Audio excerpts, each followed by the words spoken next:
être une présentation qui va se faire à deux, donc on va alterner en fait les présentations. Nous sommes sur deux systèmes informatiques incompatibles, donc ça explique l'alternance.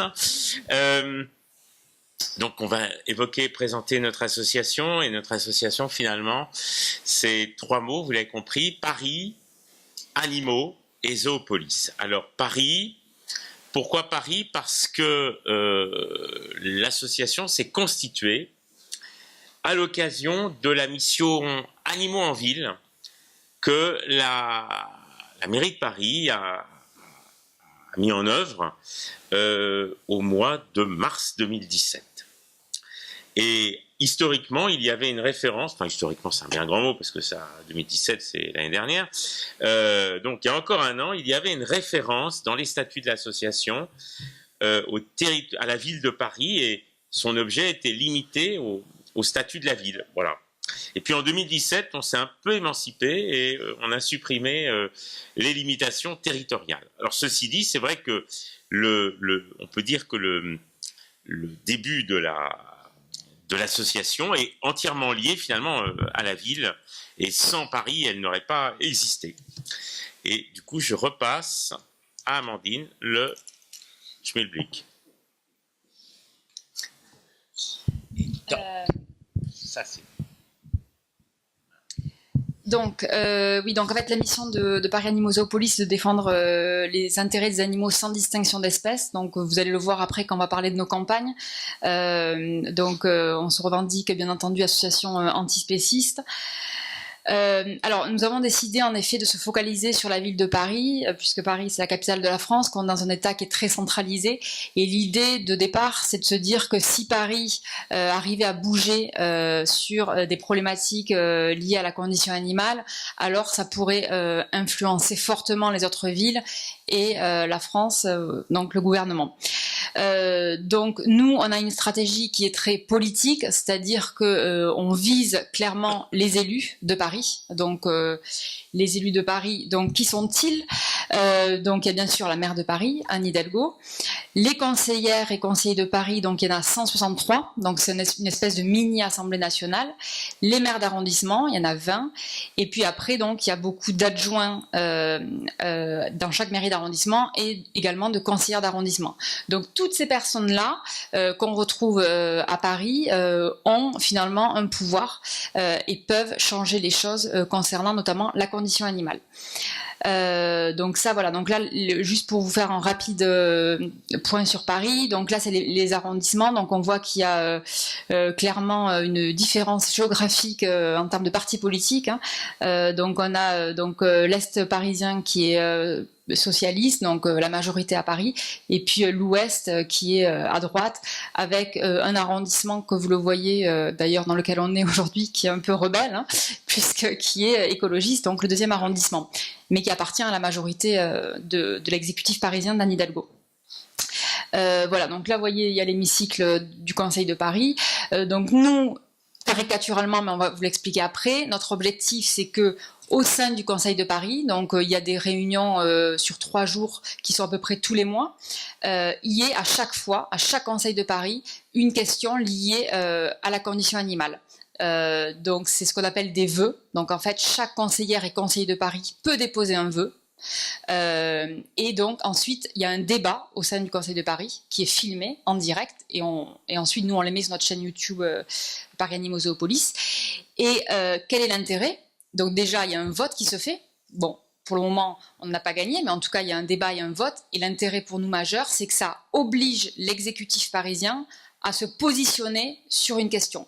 Donc j'y reviendrai, mais par exemple sur la question de la pêche, sur laquelle qu'on a fait émerger en mars, nous on n'a jamais eu de réponse de la part de la mairie de Paris. On écrivait, on envoyait des propositions.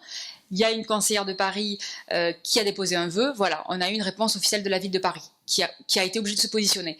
Donc ça, déjà, c'est une première étape, obliger les élus à réfléchir, à se positionner, et donc à argumenter, et donc à ne pas dire n'importe quoi quand c'est possible. Voilà. Donc là, je vais laisser Philippe vous parler plus précisément de l'ouvrage Zoopolis, qui a inspiré notre association, puisque nous, ce qu'on tient vraiment à faire, c'est bien entendu à qu'il y ait des interdictions fortes là où il y a des cas de souffrance animale et où les humains peuvent faire ce qu'ils veulent sur les animaux, comme c'est le cas par exemple sur la pêche.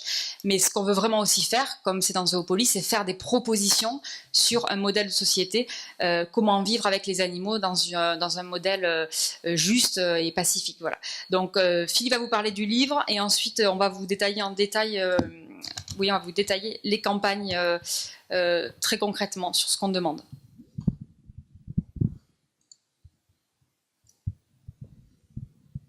Ça, on l'a vu. Alors oui, effectivement, donc c'est Paris Animaux Zoopolis. Zoopolis, alors Paris Animaux Zoopolis, on passe souvent en abrégé. C'est une association politique, Amandine l'a dit.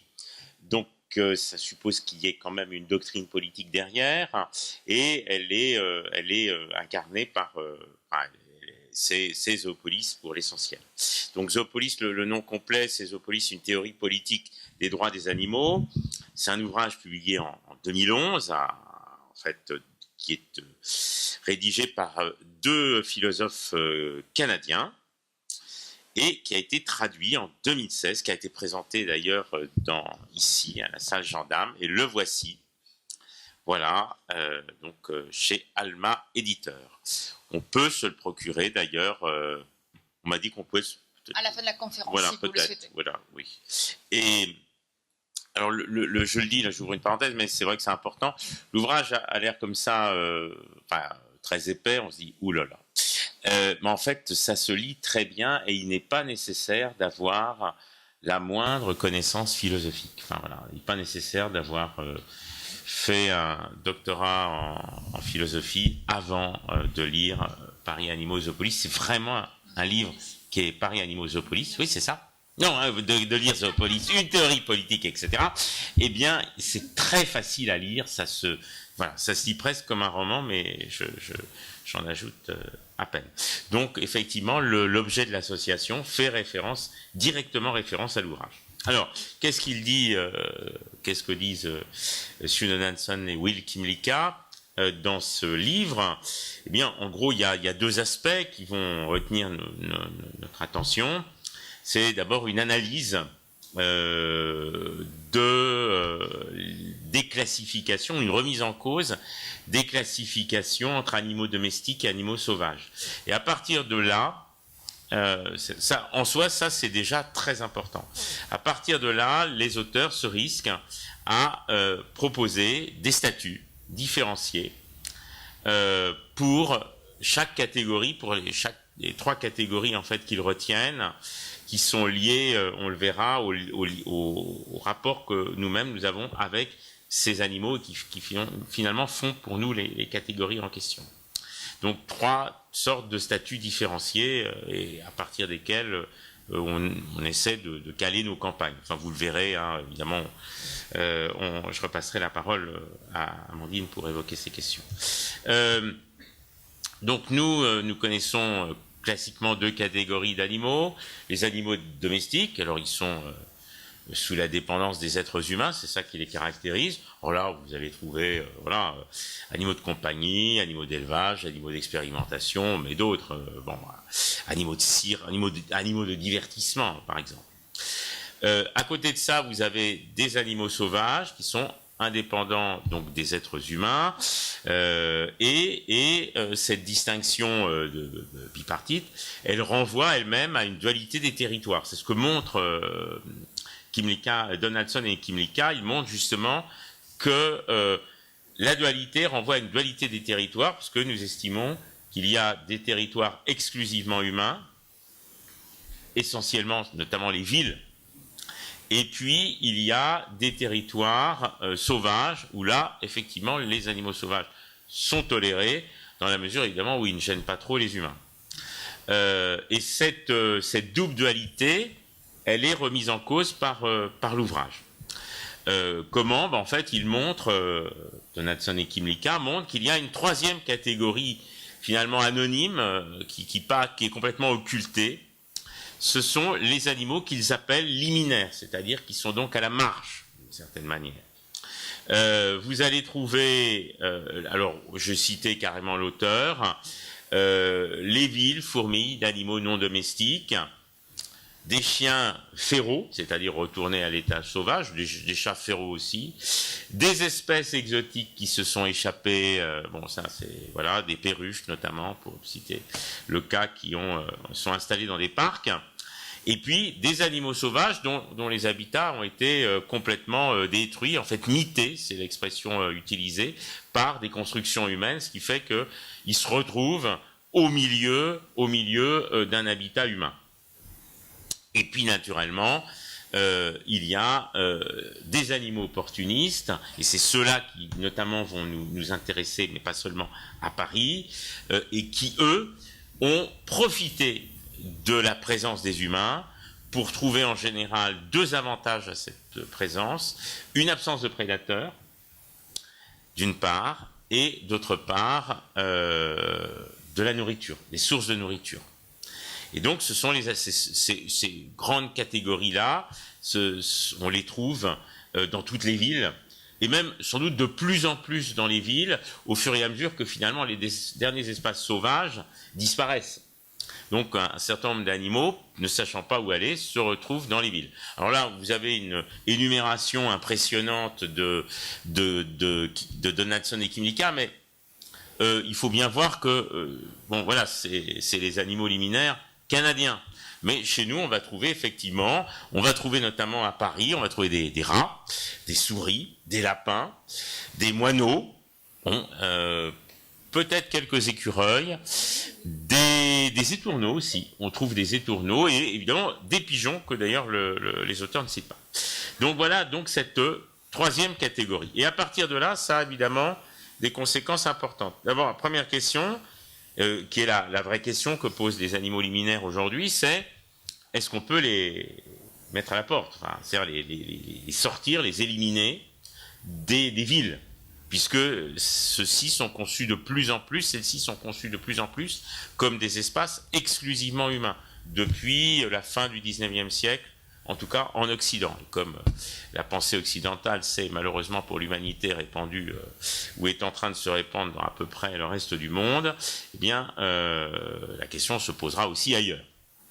La réponse de Donaldson et Kymlicka est simple. Ces animaux-là sont des générations qui n'ont jamais vécu dans des territoires sauvages et qui n'ont aucune possibilité matérielle d'y retourner. D'ailleurs, retourner à un endroit qu'on n'a jamais connu, c'est tout simplement impossible. Donc, on ne peut pas légitimement les en exclure. Et à partir de là, eh bien, Donaldson et Kymlicka vont tirer un certain nombre de conséquences. La première, c'est que, et c'est une question qui est très importante, c'est que il y aura toujours des rapports humains-animaux.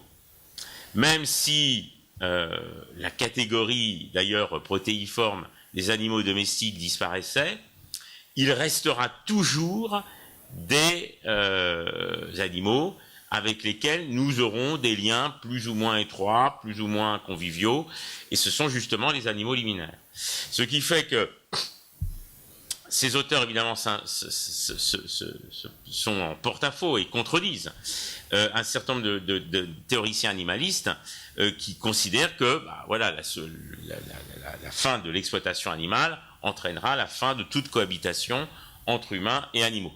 Or, ce n'est pas vrai, parce que précisément, il y a ces animaux liminaires qui, eux, vivent avec nous à leurs risques et périls, puisqu'ils sont souvent les victimes de campagnes d'extermination, mais voilà, on ne pourra pas s'en débarrasser. C'est aussi très important parce que vous savez que c'est la grande accusation d'un certain nombre d'éleveurs, enfin tout ce que vous voulez, de spécistes diplômés qui nous disent mais si on vous écoute, si on va dans un monde où il n'y aura plus donc d'élevage notamment, où il n'y aura plus d'animaux de ferme, alors voilà, vous aurez complètement séparé les humains d'un côté, les animaux de l'autre. Or cet argument est complètement faux, encore une fois à cause des animaux liminaires. Donc c'est peut-être surtout ça qu'il faut d'ailleurs retenir de l'existence de cette catégorie.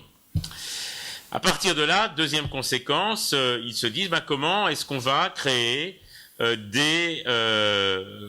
justement des sociétés interspécifiques, puisqu'on sait qu'on va devoir vivre au moins avec un certain nombre d'animaux, pas forcément chez soi, mais en tout cas on va les côtoyer. Comment on va vivre avec eux? Et c'est en fait le deuxième apport de l'ouvrage. Voilà, ils suggèrent, ils empruntent des notions strictement, j'allais dire, anthropocentrées finalement, conçues par les humains pour les humains, pour justement les adapter aux animaux. Alors pour les animaux domestiques, ils proposent une co-citoyenneté. Pour les animaux sauvages, c'est une souveraineté. Et pour les animaux liminaires, ça c'est évidemment le plus difficile parce qu'en fait le concept n'existe pas vraiment chez les humains, une co-résidentialité. Voilà, ce sont des concepts abstraits, mais on va voir après, quand on va décliner les campagnes, comment ils se retrouvent dans Paz. Alors, citoyenneté animale, j'en dis un mot. Évidemment, c'est pas la citoyenneté telle qu'on l'entend nous, avec le droit de vote, c'est-à-dire une conception extrêmement intellectuelle et abstraite de la citoyenneté. C'est simplement la possibilité de participer au fonctionnement d'une société, y compris par par des manifestations qui ne sont pas nécessairement de politique très complexes. Et il cite évidemment l'exemple d'humains qui participent à nos sociétés et qui pour autant vont manifester leurs besoins, leurs désirs et aussi leurs opinions, le cas échéant, en tout cas pour les exemples qu'il cite, c'est-à-dire des enfants, des personnes handicapées ou frappées de maladies, avec l'aide de personnes de confiance qui vont traduire, qui vont manifester, qui vont leur servir un peu de porte-parole. Ce qu'ajoute aussi Donaldson et Kymlicka, ce qu'il faut bien comprendre, c'est ce qu'ils disent bien, mais attention, nous avons été enfants et nous finirons personnes handicapées ou frappées de maladie. C'est-à-dire que ce ne sont pas des catégories distinctes. Un être humain fera toute la gamme, qu'on le veuille ou non, qu'on le regrette ou non, mais c'est comme ça. Il passera d'enfant et puis il terminera malheureusement personne avec des handicaps liés à la vieillesse ou des maladies liées à la vieillesse. Et pendant un certain laps de temps, parfois très court, il aura été un citoyen tel qu'on l'entend, avec le droit de vote, le droit de débattre, etc. Mais ça n'est pas forcément la totalité de sa vie. Donc c'est ce qui est intéressant, c'est que dans l'ouvrage, ils vont déconstruire un peu la citoyenneté telle que nous, on la conçoit. Donc, à partir de là, la question qui se pose, est-ce que les animaux domestiques peuvent avoir accès à la citoyenneté? Bon, ça, il le démontre assez aisément, et je ne veux pas trop rentrer dans les détails. Notamment, ils peuvent participer à la vie politique. Ils ont eux-mêmes des normes internes, c'est-à-dire par espèce pour tous les animaux sociaux, et il existe aussi des normes interspécifiques, donc dans les rapports que nous avons avec nous. Je citais l'exemple du lapin Moritz, parce qu'on m'a souvent demandé des nouvelles de ce lapin, qui est un animal de compagnie, et le samedi et le dimanche, l'humaine de compagnie qui vivait avec lui, se levant plus tard, il était servi plus tard. Et alors, ça l'a agacé, assez rapidement d'ailleurs, et donc il traînait sa gamelle en métallique dans toute la pièce qui lui était réservée pour réveiller celle qui lui apportait normalement son foin, etc., etc. Bon, c'est un exemple, on le voit bien, comique, mais c'est un exemple, enfin relativement amusant, on est dans des rapports très apaisés, c'est un exemple qui vous montre bien que les animaux manifestent aussi leurs besoins, collaborent avec nous, plus ou moins, mais voilà. Bon, après, on a évidemment des choses qui sont beaucoup plus violentes aussi, et on peut parler ici des cirques, des tentatives d'évasion, des actes de violence, de la destruction de matériel, ça aussi, ça se rencontre, et vous savez qu'il y a à peu près, je crois, 1 ou 2 évasions d'animaux de cirque par an. C'est l'association Code Animal qui recense sur son site toutes ces manifestations qui ne sont pas des accidents, qui sont des manifestations de non-coopération et de colère, et d'évasion. Voilà. Alors, évidemment, quelles conséquences possibles de la citoyenneté? Bon, une représentation dans la vie politique, bien sûr, qui est humaine, un droit à la santé et à la sécurité, un partage de l'espace public, c'est-à-dire justement remettre en cause la conception d'une ville totalement centrée sur les humains, et aussi un accès à la reproduction. Et là, hop, je passe la parole à Amandine. Je vais pouvoir boire un verre de cette délicieuse limonade qu'on nous a apportée. Alors, donc les campagnes. Donc en fait, donc on mène 6 campagnes, ce qui est peut-être un peu trop. Bref, donc en fait, pour vous dire rapidement par rapport à Zoopolis, donc déjà, vous voyez, donc la campagne rat dont j'en parlerai à la fin. Donc là, on est clairement sur la catégorie des animaux liminaires. La campagne Accueillons le lapin à Paris, pareil, ce sont des animaux liminaires. Ensuite, la campagne sur la pêche, là on est plutôt sur des animaux sauvages, c'est-à-dire qu'il faudrait qu'ils aient un droit souverain, c'est-à-dire que l'eau soit leur milieu et qu'on n'aurait pas à intervenir dessus, c'est-à-dire à ne pas les perturber ou à les faire souffrir ou à les tuer comme c'est le cas aujourd'hui. Ensuite, donc la campagne Faisons évoluer la ferme de Paris, et Paris sans captivité animale, donc qui est sur les cirques. Là, on est plus sur des animaux où le concept de citoyenneté animale pourrait s'appliquer, puisque voilà, aujourd'hui les animaux dans les cirques sont des animaux sauvages, bien sûr, mais qui ne peuvent pas du tout, malheureusement, revenir dans leur milieu d'origine en totale liberté. Donc, il faudrait qu'il y ait une phase où ils soient, enfin, ce qu'on demande, qu'ils soient placés dans des sanctuaires adaptés, comme Groin-Groin, mais voilà, pour les animaux sauvages. Alors, donc la première campagne, qui est la campagne en fait à l'origine de notre association, qui est celle sur les cirques. Donc en fait, on a au début, très naïvement, nous nous sommes dit que ça serait très facile que Paris interdise la présence des animaux sauvages dans les cirques. Donc on parle d'animaux sauvages pour des raisons stratégiques. Bien entendu, nous, sur le fond, nous sommes opposés à la présence de tous les animaux dans les cirques, parce que les animaux ne sont pas des jouets qui ne sont pas là pour nous divertir. Mais malheureusement, nous sommes dans une société spéciste, et donc on doit faire des propositions à des élus qui sont à des milliards de kilomètres de nous, et donc on est sur une stratégie des petits pas. Et donc l'idée, c'était que la ville de Paris interdise la présence d'animaux sauvages dans les cirques qui viennent à Paris, et que voilà, ça fasse boule de neige sur les autres villes et puis sur le gouvernement. Donc ça, on l'a lancé en 2016. Donc c'est la campagne Paris sans captivité animale. On a lancé une tribune qui était ciblée sur la maire de Paris. Enfin, on a fait beaucoup de choses. Il y a des vœux qui ont été déposés au Conseil de Paris, etc. Et on s'est heurté face à un mur.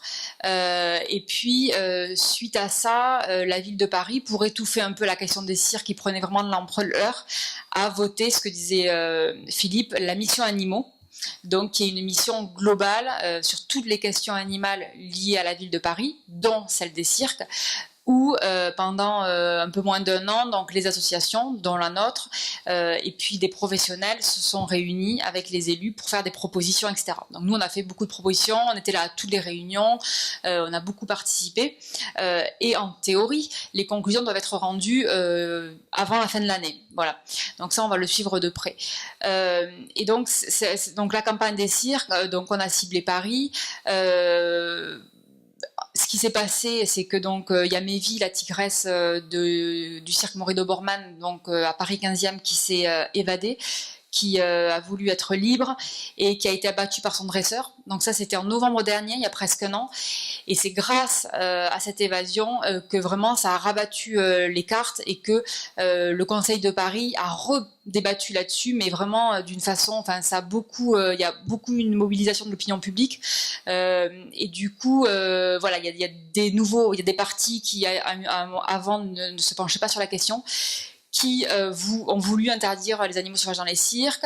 La ville de Paris a refusé, mais de manière un peu, on peut le dire, hein, très hypocrite, puisqu'en fait, ce qu'a décidé l'exécutif, c'est de dire, nous, Paris, on est opposé aux animaux sauvages dans les cirques, c'est pas bien, c'est cruel, mais on ne peut pas interdire. Voilà. Donc ça, c'est la position aujourd'hui de la ville de Paris, cette position, je veux dire, qui est minable, qui est très décevante. On l'a obtenue grâce à l'évasion de Mévis, et sans ça, on n'y arrivait même pas. Donc c'est pour vous dire d'où on part. Et en parallèle, pour vous souligner le manque de cohérence, au sein du Conseil de Paris, l'exécutif parisien a dit on ne souhaite pas interdire la distribution de places gratuites pour les cirques avec animaux sauvages, donc les mairies d'arrondissement pourront continuer à distribuer des places gratuites pour les cirques. Voilà. Donc d'un côté, ils disent qu'ils sont opposés, de l'autre côté, ils continuent à distribuer des places. Voilà. Donc donc nous, on n'est pas du tout satisfaits. Et oui.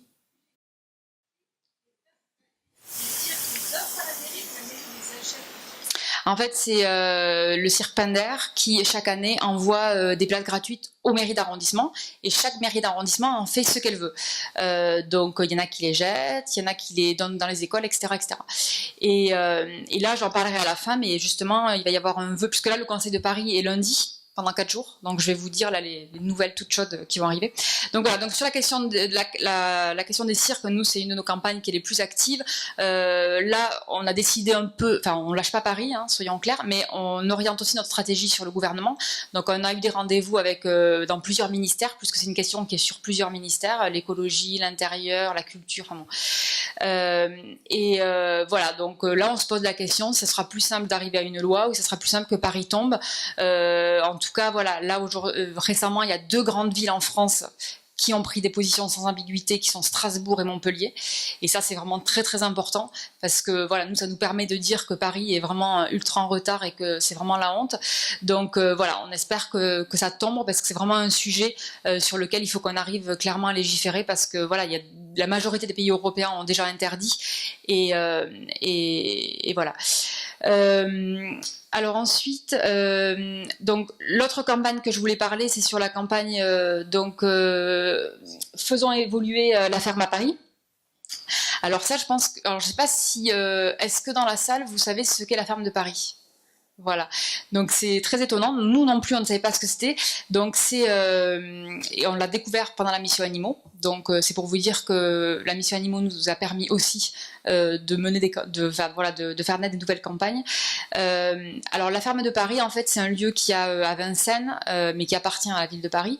Donc c'est plusieurs hectares. Ça existe depuis plus de 30 ans, où il y a donc des animaux dits d'élevage dans des conditions qui sont pas du tout comme ça peut l'être dans les élevages aujourd'hui en France, c'est-à-dire que c'est pas du tout intensif. Donc en même temps, ça présente les élevages comme des endroits plus sympas que ce qu'est la réalité, donc ça montre une fausse image. Et en même temps, les animaux sont vraiment considérés comme des ressources et comme des objets. Donc ça, c'est une campagne où concrètement, où on peut se dire que c'est pas forcément la priorité, que les animaux ils souffrent pas forcément, etc. Mais ça me paraît être une campagne vraiment importante, parce qu'en fait, nous, notre objectif, donc on a fait des propositions très simples, très claires, qui sont tenues par beaucoup d'associations. Nous, ce qu'on demande, pour le dire très simplement, c'est que la ferme de Paris devienne Groing-Groing. Donc nous, on pense que c'est un potentiel très important, parce que c'est plusieurs hectares où aujourd'hui les animaux qui sont présents sont des animaux de race d'élevage qui sont en fait loués, achetés à des éleveurs, enfin c'est très très flou, qui ensuite on a eu des témoignages, sont envoyés à l'abattoir, mais personne ne le sait. On y fait des ateliers de tondage, de tondage pour montrer la laine, etc. Donc ça véhicule une image qui est totalement fausse, et ça aurait pu être créé par la FNSEA pour nous rassurer. Donc ça nous paraît vraiment être important. Donc nous, les propositions qu'on fait, elles sont très simples. Que la ferme de Paris soit gérée par une association de protection animale qui défendrait les intérêts des animaux, bien sûr en partenariat avec la mairie de Paris, parce que ça appartient à la mairie de Paris, mais et là aujourd'hui c'est géré par un éleveur. Ensuite, que les animaux soient tous issus de sauvetage, rescapés, de saisie, etc. Puisque là, c'est des animaux qui viennent de reproduction d'élevage. Bien sûr que les animaux meurent de leur propre de vieillesse sur les lieux. Et surtout, qu'il y ait des panneaux éthologie qui expliquent réellement ce qu'est le comportement des animaux. Puisque là, donc ça, c'est les panneaux que vous voyez. Donc ce que vous pouvez voir, donc chaque fois il y a l'intérêt écologique des animaux. Donc sur les chèvres, on voit friande de plantes, de ronces, etc. Elle peut être employée pour débroussailler. Donc on voit vraiment que les animaux doivent avoir une utilité. Et voilà, enfin c'est hallucinant. Et là sur les canards, production, race très appréciée pour sa chair savoureuse. Voilà. Donc voilà. Donc la ferme de Paris, donc elle est à Vincennes. En parallèle, il y a des fermes mobiles. Donc, dans chaque arrondissement, vous avez peut-être vu, ils amènent des animaux pour une journée pour que les enfants puissent accéder à la campagne et puissent caresser, toucher les animaux, etc. Donc, comme des jouets. Et en parallèle, la mairie de Paris développe dans certains parcs, comme dans le 13e, c'est ça, au parc Kellerman, donc des mini-fermes de Paris, où on le voit, c'est des conditions, on peut dire qu'il y a pire, mais voilà, c'est des conditions où ils sont emprisonnés, où c'est vraiment de l'exhibition, une espèce de zoo, voilà. Donc cette campagne, pour le moment, elle n'en est qu'au début, mais en tout cas, on a fait les propositions à la ville de Paris, et je pense que c'est vraiment une campagne importante. Je continue. Bon, alors ensuite sur la souveraineté animale, donc Philippe va vous parler de la théorie et puis après je vais vous parler de la campagne pêche qui est une campagne passionnante.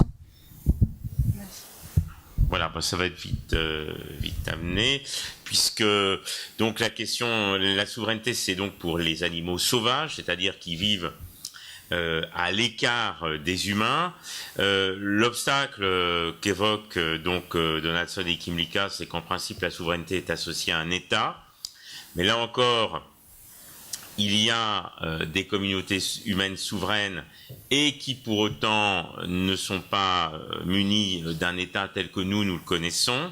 Donc à partir de là, Donaldson et Kymlicka relèvent que finalement les animaux sauvages sont aptes à se prendre eux-mêmes en main, si je puis dire, à prendre soin d'eux-mêmes plutôt, à satisfaire leurs besoins sans qu'on ait besoin d'intervenir, nous humains, et qui se caractérisent aussi par le fait qu'ils ne recherchent absolument pas de contact avec les êtres humains. C'est la différence avec les animaux liminaires. Donc à partir de là, qu'est-ce qu'ils proposent ? Ils proposent notamment, alors là, ils proposent surtout de faire intervenir le droit public pour que, vous voyez, on prévoit des territoires à souveraineté spéciale où ces animaux-là pourraient justement vivre et se protéger et se gérer sans que nous intervenions. Voilà. Et le cas échéant, il y aura évidemment des représentations par des mandataires humains, parce que malheureusement, on est un peu partout. Voilà ce que je voulais vous dire sur la souveraineté animale, et il faut repasser justement aux poissons, puisque c'est ceux qui, même dans la Seine, se rapprochent le plus des animaux souverains. Alors donc sur la pêche, premièrement avant que j'oublie, on a fait des autocollants sur la pêche spécifiquement à Paris. Je vous en parlais pourquoi. Donc en tout cas vous en avez sur la table au fond là. N'hésitez pas à en prendre, ils sont à prix libre et il faut en mettre partout dans Paris. Donc à Paris on est dans un cas particulier en fait. C'est un département où il est interdit de consommer les poissons qu'il y a dans la Seine ou dans le canal de l'Ourcq. Donc c'est-à-dire que on peut les pêcher, mais on n'a pas le droit de les manger. Voilà, donc on est dans une situation qui est totalement absurde, qui est totalement spéciste, et donc on est typiquement sur une pêche de loisirs, de divertissement, où vraiment on s'amuse, mais voilà, où on ne peut pas les manger. Donc ça c'est l'arrêté préfectoral. Ce type d'arrêté existe aussi dans d'autres villes ou départements en France, donc c'était pour des raisons sanitaires, je le précise, donc c'est-à-dire que parce qu'on estime que la Seine est très polluée, notamment au PCB, et que voilà, si on mangeait les poissons, ce serait dangereux, etc.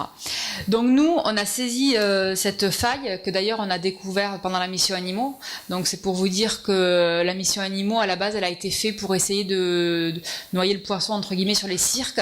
Et bien finalement, ils se sont retrouvés avec 6 campagnes en plus. Voilà. Donc sur la campagne pêche, donc en fait, on l'a lancée en mars dernier, il y a quelques mois, à l'occasion de la journée mondiale pour la fin de la pêche.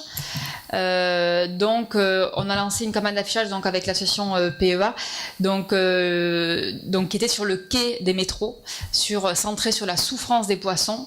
Donc, c'est une campagne qui est globale, hein, qui est à la fois sur la pêche pour l'alimentation et à la fois sur la pêche de loisirs. C'était fait exprès.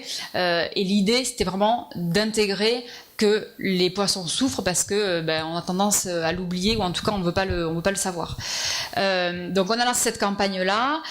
En parallèle, on a donc demandé à des élus de déposer un vœu sur les poissons. Donc on a demandé, donc il y a Daniel Simonet qui a accepté de déposer un vœu pour demander l'interdiction de la pêche à Paris, au Conseil de Paris.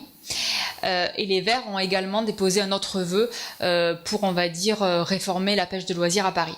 Donc ça, j'y reviendrai après. Donc en tout cas, ça a été vraiment... les pêcheurs ne s'y attendaient pas du tout. Autant sur la chasse, ils s'y attendent vraiment, mais sur la pêche, pas du tout. On en a beaucoup parlé dans les médias et on a eu beaucoup de messages, de mails de la part des pêcheurs. Enfin, il y a eu beaucoup une réaction très violente, et surtout envers Daniel Simonet, des menaces de mort, sexistes, etc. Donc ça a été une campagne, qui d'ailleurs qui continue, qui est vraiment très importante parce qu'il y a beaucoup de réactions, et puis on parle d'un sujet dont on ne parle pas, c'est la souffrance des poissons. Donc en parallèle, on a demandé à des députés de déposer une question écrite à l'Assemblée nationale. Donc tout député peut déposer une question, donc c'est publié au journal officiel, et le ministre ciblé peut, s'il le souhaite ou non, répondre. Bon, là en l'occurrence, on a trouvé une députée de la majorité gouvernementale, donc forcément elle a eu une réponse. Donc la réponse est... minable. C'était sur la question donc de la pêche, de loisirs, et sur le fait que les poissons souffrent, etc. Et donc à la fin, la question c'était: est-ce que vous envisagez de prendre des mesures pour limiter la souffrance? Bon, c'était une question un peu,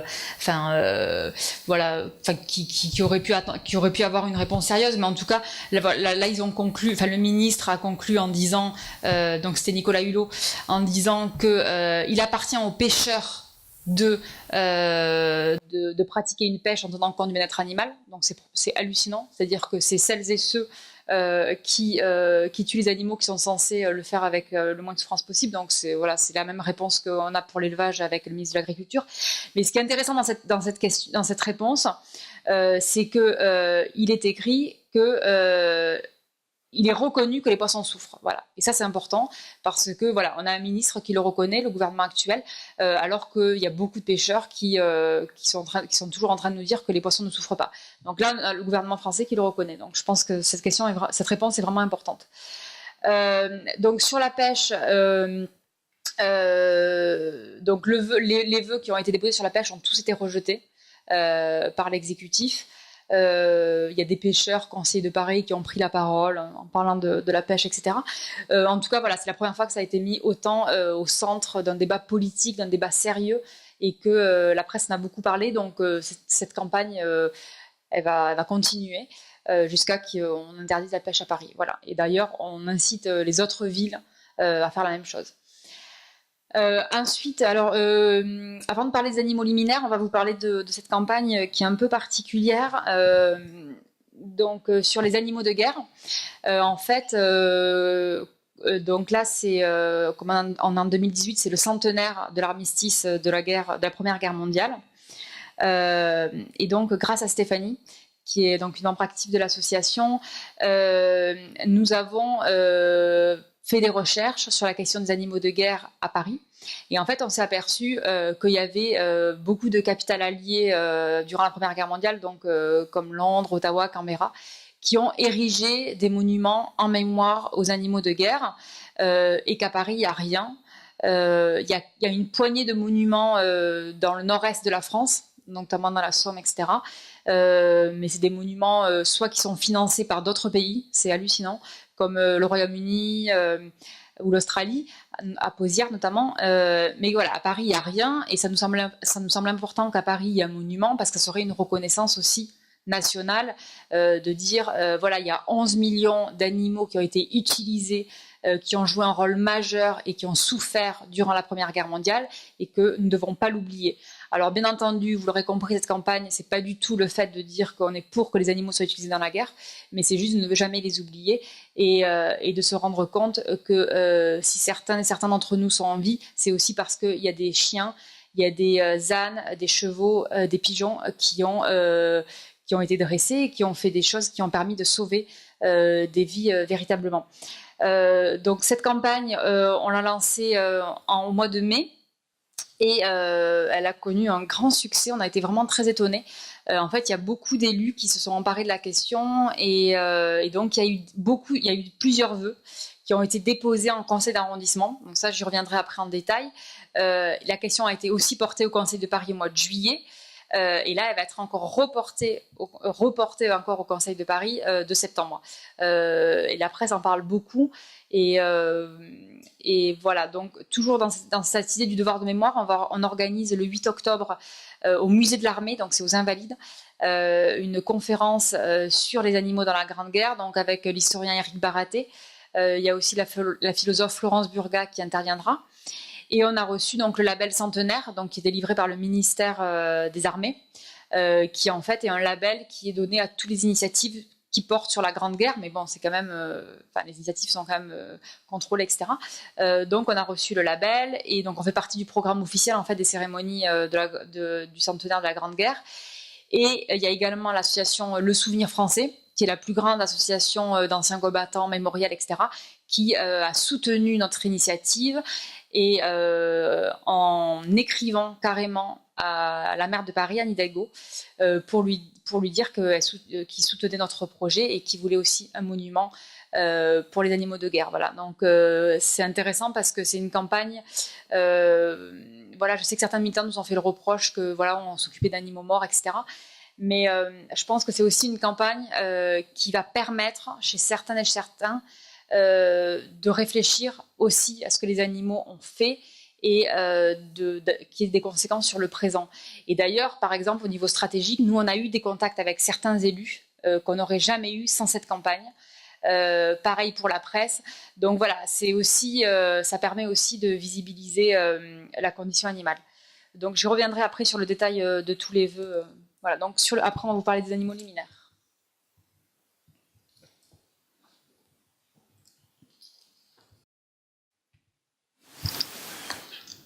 Donc, un mot de cette catégorie qui a été finalement théorisée par Donaldson et Kymlicka.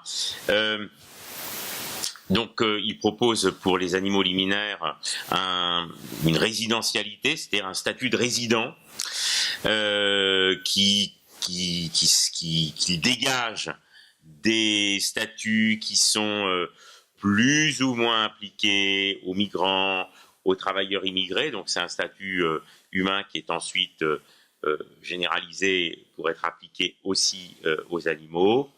Il relève qu'il y a exactement le même problème qu'avec les résidents humains, c'est-à-dire qu'on les somme souvent d'être soit dehors, c'est-à-dire donc c'est l'expulsion, soit dedans, c'est-à-dire d'être naturalisés. Mais qu'il n'y a pas, que les sociétés humaines ont beaucoup de mal à accepter qu'il y ait un statut intermédiaire où on n'est pas un national et pour autant on n'est pas un étranger, simplement un touriste de passage. Donc, ce qui explique aussi que là-dessus la théorie est peut-être la moins finie parce que il n'y a déjà pas le statut humain correspondant n'est pratiquement qu'à l'état d'ébauche et alors pour les animaux n'en parlons pas.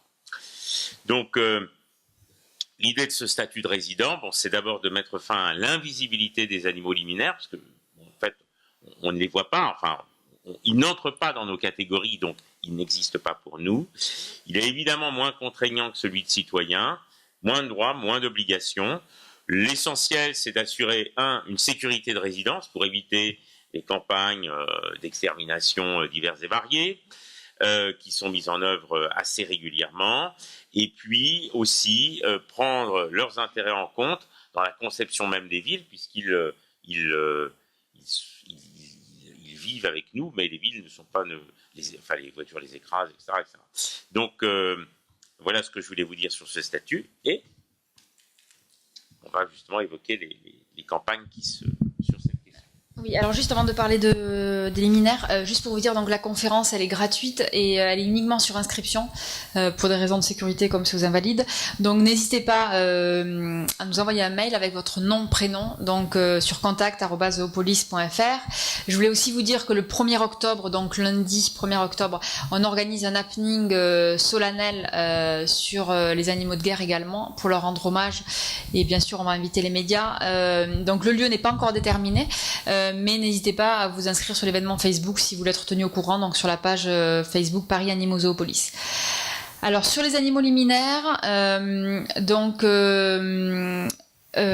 en fait, dans chaque département, il y a un arrêté sur les animaux qui sont considérés nuisibles. Aujourd'hui, on parle, enfin, la terminologie a changé. On parle d'animaux susceptibles de causer des dégâts. Bref. Donc, en tout cas, à Paris, selon donc un arrêté préfectoral, il y a 3 espèces animales qui sont considérées comme nuisibles: les lapins de Garenne, les pigeons ramiers et les sangliers. Donc nous avons attaqué cet arrêté devant le tribunal administratif. Donc là c'est en cours. Donc ce que nous souhaitons c'est casser cet arrêté puisque donc déjà les lapins il y en a très peu et ils sont en voie de disparition en France. Ensuite les sangliers, selon toutes les associations spécialistes, on n'a jamais vu de sanglier à Paris. Y compris dans les bois, hein. Donc on ne sait pas pourquoi il y a sanglier, hein. On ne sait pas. Et puis enfin les pigeons ramiers, voilà, pourquoi nuisibles, pourquoi pas les pigeons bisés, enfin voilà, donc c'est purement arbitraire. Il y en a très peu également, exactement. Donc voilà, donc on va essayer de casser cet arrêté-là. Voilà, donc en tout cas c'est une procédure qui est en cours et on donnera des nouvelles sur la page Facebook. Ensuite, donc la campagne Stop au massacre des rats. Donc c'est une campagne que nous allons lancer au tout début du mois d'octobre. Donc tenez-vous prêts. Je pense que ça va pas plaire à tout le monde. Quoi vous dire d'autre? Donc en fait, donc là il s'agit de la mairie de Paris et de la préfecture qui les deux main dans la main font des campagnes de dératisation massive, puisque dans l'arrêté préfectoral il est écrit qu'il demande la destruction massive et généralisée des rongeurs à Paris. Donc destruction massive et généralisée, je ne sais pas si ça vous fait penser à quelque chose, mais voilà. Alors qu'on parle de mammifères qui souffrent, qui ont des émotions, etc. Nous, ce qu'on demande, c'est de cohabiter pacifiquement avec ces animaux, comme on le fait avec les pigeons, avec les chats libres, etc. On évoque aussi des campagnes de contraceptives orales, qui aujourd'hui sont plutôt compliquées, puisqu'au niveau européen, la réglementation s'y oppose. Bref, on va pas rentrer dans les détails. En tout cas, cette campagne sera lancée au tout début du mois d'octobre, donc surtout n'hésitez pas à relayer, puisque là aussi, on veut que la ville de Paris mettre un terme à l'utilisation des anticoagulants qui, je le rappelle, provoquent des hémorragies internes chez les rongeurs et chez tous les animaux qui en mangent, également les chats, les chiens, etc.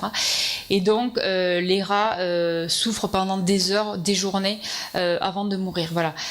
Donc c'est ultra violent et il faut qu'on arrive à mettre un terme à ces méthodes-là. Alors, je voulais vous faire donc un point sur les vœux, etc. Donc, suite à nos sollicitations, donc c'est pas tout ce qui a été posé sur la condition animale, hein, c'est vraiment suite à nos campagnes. Donc là, on est uniquement sur le Conseil de Paris. Donc là, c'est les vœux qui ont été déposés. Donc sur la pêche, donc c'était au Conseil de mars. Donc il y a eu 2 vœux qui ont été déposés. Un par Daniel Simonet qui demandait l'interdiction de la pêche et un par Jacques Bouteau des Verts qui demandait, et maire du 2e arrondissement, qui demandait donc qu'il y ait des hameçons sans ardillons, qui en fait sont des hameçons qui provoquent encore plus de souffrance, surtout quand on l'enlève de la bouche des poissons. Donc ces 2 vœux ont été rejetés par la mairie de Paris. En juillet, on commençait à s'impatienter des conclusions de la mission animaux qui n'arrivaient pas. Donc Daniel Simonet a déposé un vœu pour savoir quand les conclusions seraient rendues. Donc on nous a dit novembre, on va voir. En juillet également, il y a eu 2 vœux sur les animaux de guerre, donc pour demander un monument à Paris en hommage aux animaux de guerre, donc un par Jacques Boutot, un par Daniel Simonet. Les 2 vœux ont été rejetés par la ville de Paris. Et là, donc, on arrive au conseil de septembre, où là, donc là, on l'a appris il y a quelques heures, parce qu'en fait, les vœux sont diffusés quelques jours avant. Donc, il va y avoir 4 vœux sur les animaux de guerre qui vont être déposés. Enfin, je sais pas si vous vous rendez compte, mais c'est juste énorme. Surtout que donc là, vous voyez la différence. Donc, il y a 2 élus de droite des Républicains qui ont déposé des vœux. Donc Jean-Pierre Lecoq, donc, qui est le maire du 6e, et également les Républicains du 7e. Et puis toujours Daniel Simonet, Jacques Boutot, fidèle au poste. Et puis également sur les cirques, donc Daniel Simonet a déposé un vœu pour demander que la ville de Paris ne distribue plus de places pour les cirques avec animaux sauvages.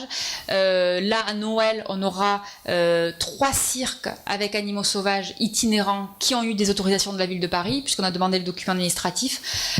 Donc il s'agit de Pinder, Arlette Grus et le cirque Bouglione version itinérante.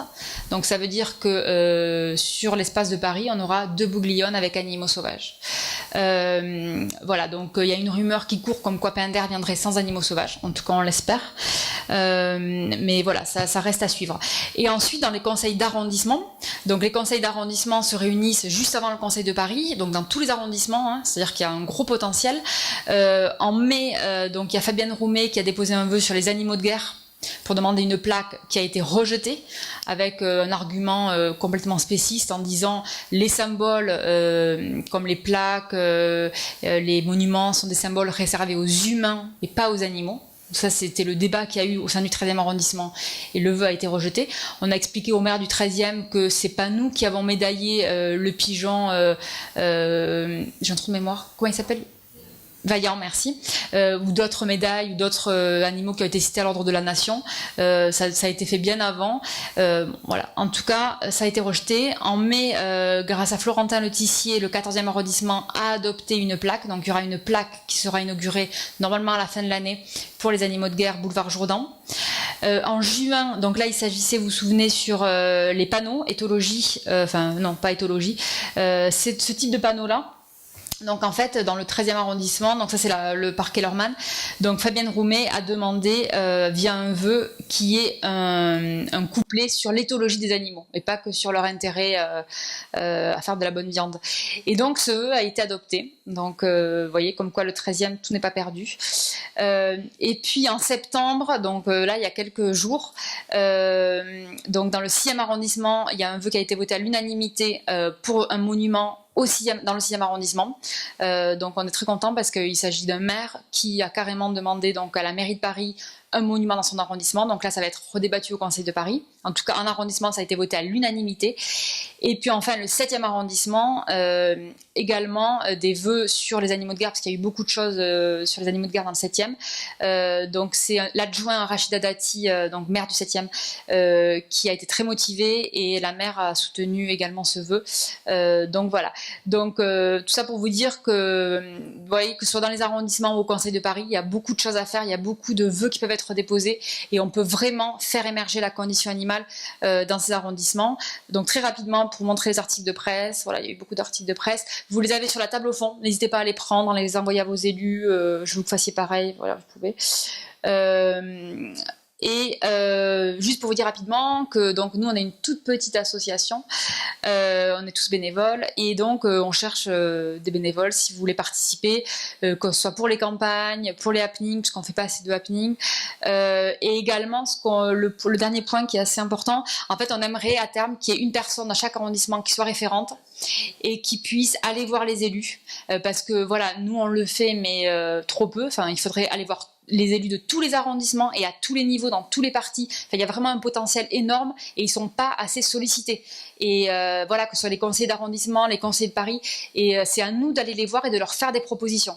Donc n'hésitez pas, si vous habitez dans un arrondissement, on peut vous donner vraiment des pistes. Enfin voilà, vous aurez juste à envoyer des mails, à participer au rendez-vous, nous on peut vous accompagner, etc. Donc voilà, et n'hésitez pas à nous rejoindre sur Facebook, Twitter, et puis vous pouvez nous écrire aussi. Voilà. Merci beaucoup pour votre attention. Donc là, vous voyez, sur la mairie de Paris, bon, clairement, c'est une mairie qui est pas du tout sensible et favorable à la condition animale. Et pour vous dire que nous, on va vraiment travailler sur les municipales, et on veut que sur les municipales en 2020, il y ait vraiment que les élus, que les candidats se positionnent sérieusement et de faire monter entre guillemets la concurrence entre les élus. Et là, c'est un peu ce qui s'est passé sur les animaux de guerre. Voilà, au début, ça venait de Daniel Simonet. Les Verts se sont dit, ah, mais on va pas les laisser seuls là-dessus. Les Républicains sont arrivés. Enfin, voilà. Bref, et ça, c'est l'idée. C'est vraiment qu'il y ait une enchère au sein des partis politiques sur la condition animale pour que ça monte vers le haut et pour que, voilà, on arrive un peu à fissurer ce système spéciste dans lequel on est. Voilà, merci. Merci pour votre intervention. Alors, j'avais une petite question parce que ça m'a intriguée sur les animaux liminaires et la manière dont vous avez parlé du fait qu'il faudrait reconstruire, réaménager les villes. Alors j'aimerais, comme je suis un petit peu curieuse, savoir quelles sont les idées derrière concrètes qu'on pourrait appliquer. Non, vas-y. Bon, alors il y a plusieurs pistes. Donc déjà, il y a des choses qu'on peut faire très rapidement qui sont du bon sens. Par exemple, ce que préconise la LPO sur les oiseaux. Donc en ville, il y a beaucoup de cavités, donc c'est-à-dire par exemple des poteaux de signalisation où il y a des trous à l'intérieur et donc les oiseaux rentrent et par exemple et meurent, agonisent, etc. Donc déjà ça, par exemple, supprimer les cavités. Donc il y a beaucoup de choses comme ça. L'idée, c'est en fait de repenser, par exemple, quand on va créer un bâtiment, quand on va créer un parc, de penser aux animaux. Aujourd'hui, on ne le fait pas. Donc, c'est des politiques urbaines, architecturales, etc. Mais il y a tout à faire dans ce domaine. Donc, nous, on réfléchit là-dessus. Je pense que Philippe, peut-être, va vous parler du projet Okunoshima. Oui, enfin, c'est un bien grand mot, mais l'idée, c'était notamment de permettre de réaménager, de repenser complètement tout ce qui est parcs et jardins, parce qu'en fait, les liminaires, donc, ils vivent pas dans les maisons, parfois, pour les rats dans les sous-sols, mais sinon ils vivent donc à l'extérieur, et donc de repenser, et notamment dans des parcs et jardins, c'est là où on va en trouver, c'est de repenser, on avait proposé ça lors de la mission Animaux de la ville, de prendre un parc et de le restructurer complètement, ça ne veut pas dire tout enlever, mais de le repenser pour installer des plantes notamment qui soient des plantes d'accueil de ces animaux, quels qu'ils soient, et non pas ce qui est le parc ou le jardin traditionnel, qui est un outil de divertissement pour les humains. C'est comme ça qu'il est conçu. Un jardin, c'est anthropocentré au possible. C'est justement cette fois-ci de le centrer sur les besoins des animaux pour pouvoir les accueillir. Donc ça on va dire, c'est peut-être un peu plus grande ampleur que ne l'est effectivement. Mais tout est important. Boucher les trous, c'est pareil pour les cheminées d'ailleurs. Les conduits de cheminée, c'est pareil. Les oiseaux tombent dedans et ils meurent. Mais vous avez, ou alors vous savez aussi sur les façades en verre des bâtiments, mettre des silhouettes pour que notamment de rapaces, pour que les oiseaux ne se tuent pas. Ça, on l'a proposé pour la Tour Eiffel. C'est pour l'enclos autour de la Tour Eiffel, mais pour l'instant, c'est quand même lettre morte. Donc voilà, ça va. Il y a des petites initiatives et des initiatives qui sont, elles, plus larges. Et puis, pour les liminaires, l'étape numéro 1, la toute première étape, parce qu'on en est là, c'est-à-dire au niveau 0, c'est déjà qu'ils arrêtent de massacrer. Parce que voilà, et après on pourra monter en gamme et animer notamment complètement repenser au moins à divers parcs et jardins. Avoir des plantes complètement différentes. Enfin, je ne vais pas entrer dans les détails. Ouais, parce que ce qui me semble la base, c'est qu'aujourd'hui, en fait, les animaux n'ont pas d'habitat en ville. Enfin, il y a les parcs et jardins, mais c'est très peu. Donc déjà, qu'il y ait plus d'habitat, donc plus d'arbres, et surtout, voilà, en termes de plantes, ça c'est fondamental. C'est qu'aujourd'hui, les plantes qu'il y a, c'est d'un point de vue esthétique, et c'est pas du tout pour les animaux. Les parcs sont des musées. Si vous prenez le parc Georges Brassens, c'est un musée. C'est absolument un musée. Un musée vivant, mais c'est un musée quand même. Ça, vous voyez, alors les petits échantillons, donc vous traversez le parc, il y a d'ailleurs presque des salles, c'est construit comme un musée. C'est assez démentiel. On va laisser les autres questions. Ouais. Oui, bonsoir. Je voulais juste savoir comment étaient financées les campagnes dans le métro, en fait. Ça c'est la question clé des pêcheurs. Alors en fait, nous on a très peu de dons, on a très peu de membres. D'ailleurs, j'ai mis des bulletins d'adhésion sur la table parce qu'on est très mauvais là-dessus. On est bon pour faire les propositions, mais pour recruter les membres, on est un peu nul. En fait, nous on sollicite des financements entiers sur des campagnes, sur soit des associations, soit des entreprises. Donc on fait des dossiers et on demande. Voilà. Comment ? Ah non, parce que là, la mairie de Paris ne va pas nous subventionner. C'est mal barré pour le moment. Non, pour le moment, on n'a aucune subvention publique et on n'a pas trop vocation à avoir de subvention publique parce qu'on critique le pouvoir en place, quoi. Donc, voilà, dans notre fonctionnement, il faut qu'on arrive à développer les adhésions parce que pour le moment, voilà, on a eu la chance d'avoir des organisations qui ont financé une campagne en intégralité, on n'avait rien d'autre à faire, mais voilà, il faut qu'on arrive à faire plus de campagnes et qu'on soit plus indépendant aussi.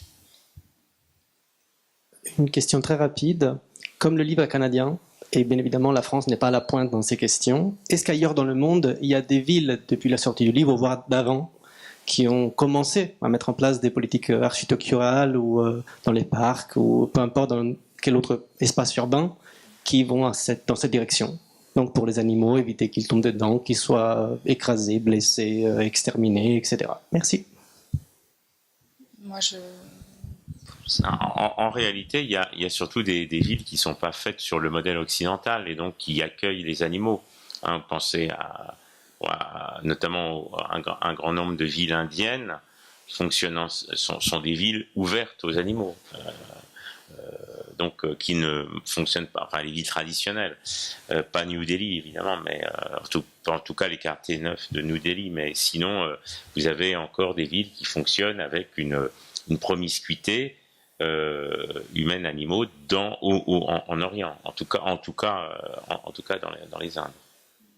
Après, je pense moi je sais pas, j'ai pas la réponse, mais je pense que dans certaines villes anglo-saxonnes, il doit y avoir quand même une prise en considération sur certains aspects. Peut-être davantage.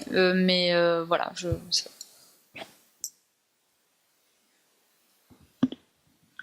pas. Par rapport aux poissons, donc du poisson de la Seine, vous avez dit que vous pensiez qu'il fallait les considérer comme des animaux sauvages. Sauf que j'ai l'impression que c'est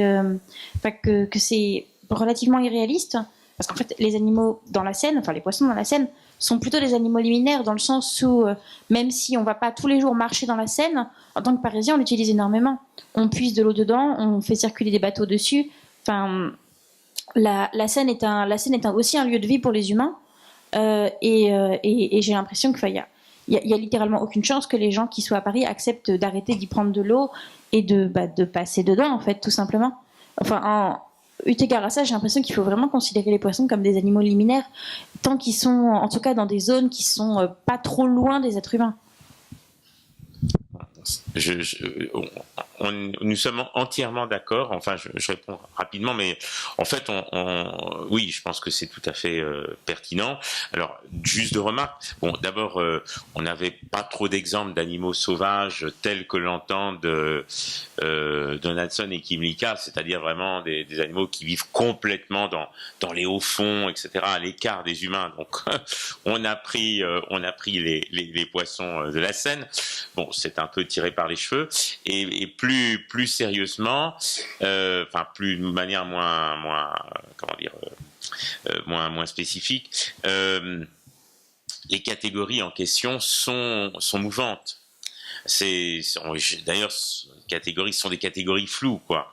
Donaldson et Kymlicka disent bien, remarque qu'un animal, un individu, peut tout à fait passer pendant sa vie par les trois catégories, c'est-à-dire commencer le cas échéant animal de compagnie, être abandonné, devenir animal sauvage ou animal liminaire, et ainsi de suite. Donc les catégories sont à la fois dans leur population totalement mouvante et dans leur conception même totalement mouvante. C'est-à-dire que peut-être que demain on dira bah non, en fait voilà, telle catégorie n'existe pas, ou il faut en créer une quatrième. Ça dépend, parce que les animaux interagissant nécessairement avec nous et réagissant par rapport à ce que nous leur faisons subir, évidemment ils ça peut bouger. Voilà. C'est des concepts qui restent des concepts opérationnels, mais qui sont pas figés du tout dans ni dans le temps, ni même en doctrine, quoi. Mais je suis tout à fait d'accord pour les poissons, oui, entièrement d'accord. Donc on va pas avoir le temps pour d'autres questions, on va devoir libérer la salle. Mais peut-être que vous pouvez continuer les discussions Rendre l'antenne. par la suite. Rendre l'antenne, voilà. Rendre l'antenne. Par exemple. Merci. Merci beaucoup. Merci.